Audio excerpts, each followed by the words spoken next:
प्रधानमंत्री नरेंद्र मोदी ने गुरुवार को एक बार फिर सनातन धर्म की आलोचना करने वालों पर हल्ला बोला है। मध्य प्रदेश के बीना में एक सभा को संबोधित करते हुए पीएम ने विपक्षी गठबंधन इंडिया को निशाने पर लिया। उन्होंने कहा कि कुछ दल समाज को विभाजित करने में लगे हैं। भारत की संस्कृति पर हमला करना उनका मकसद है। एक बार पहले भी सनातन धर्म विवाद पर बोलते हुए पीएम ने भाजपा नेताओं से कहा था कि वो इस विवाद का सख्ती से जवाब दे। पीएम ने दोबारा सनातन मुद्दे पर बोलकर ये जता दिया है कि अब 2024 में इस मुद्दे को बीजेपी से ब्रह्मास्त्र के तरीके से इस्तेमाल कर सकती है। आखिर वे कौन से कारण है जिसके चलते बीजेपी को लगता है कि अगर इस मुद्दे को 2024 के चुनावों में हथियार बनाए तो वे कारगर साबित हो सकता है। बीजेपी जानती है कि इस मुद्दे पर लगातार हमलावर होने से इंडिया गठबंधन में फूट पड़ सकती है। इसके साथ ही हिंदुत्व के मुद्दे पर कांग्रेस को घेरने में मदद मिलेगी। सबसे बड़ी बात, बीजेपी इस मुद्दे को आधार बनाकर तमिलनाडु में अपने ओबीसी कार्ड को और मजबूत कर राज्य में अपनी जड़ें जमा सकती है। सनातन धर्म विवाद में बीजेपी के मौका लपकते देख द्रमुक बैक फुट पर है।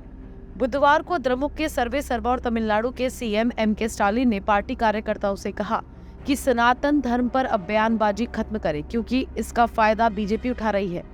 आए दिन बीजेपी का कोई न कोई मंत्री इस मुद्दे पर बोल रहा है। स्टालिन ने कहा कि इस मुद्दे पर बात करने के बजाय एनडीए गवर्नमेंट के दौरान हुए भ्रष्टाचार के मुद्दे जनता के सामने लाए। शुरुआत में जब बीजेपी इस मुद्दे को लेकर आक्रामक हुई तो द्रमुक नेताओं ने उदयनिधि से भी ज्यादा खतरनाक बयान दिए। कोई एड्स बताने लगा तो खूंखार जानवरों से तुलना करने लगा।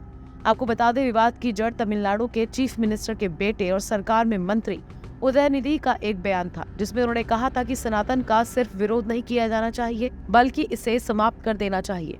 सनातन धर्म सामाजिक न्याय और समानता के खिलाफ है। कुछ चीजों का विरोध नहीं किया जा सकता, उन्हें खत्म ही कर देना चाहिए। हम डेंगू, मच्छर, मलेरिया या कोरोना का विरोध नहीं कर सकते, हमें इसे मिटाना है। इसी तरह हमें सनातन को भी मिटाना है।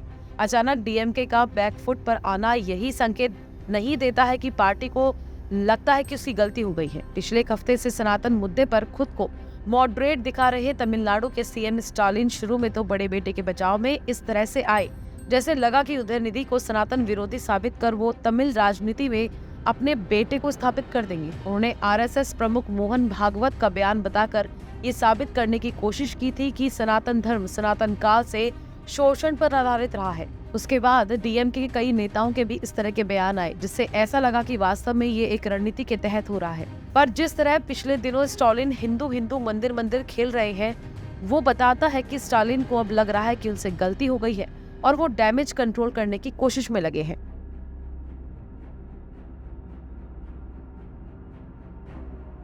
Bureau report, VD TV Bharat.